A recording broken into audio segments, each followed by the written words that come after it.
Nakatakda na nga ablihan sa publiko ang Davao City Coastal Road gikan sa Bagua Playa padulong sa Tulip Drive sa syudad. Kiniuman kapin 95% na ang nahuman sa maong proyekto.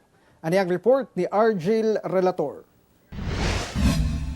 Adlong Martes, ginspeksyon na sa mga opisyal sa DPWH-11 ug Davao City LGU ang Davao City Coastal Road nga ana-ana sa 95.72% nga natapos. 4 lanes ang mong dalan ug dunay bike lanes ug jogging lanes. Target sa DPWH nga ablihan ang dalan gikan sa Bagua Playa padulong sa Times Beach Tulip Drive segment sa katapusan sa Mayo o unang semana sa Hunyo. So karon ang atong ginahulat na lang gyud isang paghuman nato sa abutment B or katong bridge approach dito sa Matina Playa side na kung makita ninyo karon minor na lang na trabaho ang atong ginahuman. Dahong tabang matud pa ang pag-abli sa Coastal Road aron maalibyuhan ang problema sa trapiko sa downtown Davao. Sa higayong maablihan ang kini nga segment sa Davao City Coastal Road, lauman ang mas luag nga dagan sa trapiko gikan MacArthur Highway padulong na sa Quimpo Boulevard, sanglit mabahin na ang mga sakyanan.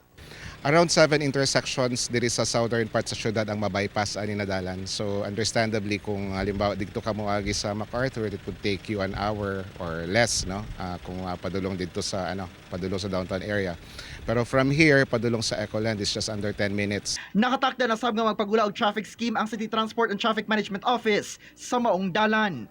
Kauban si Mature Awing sa kamera. Ako si Argil Relator para sa One Mindanao.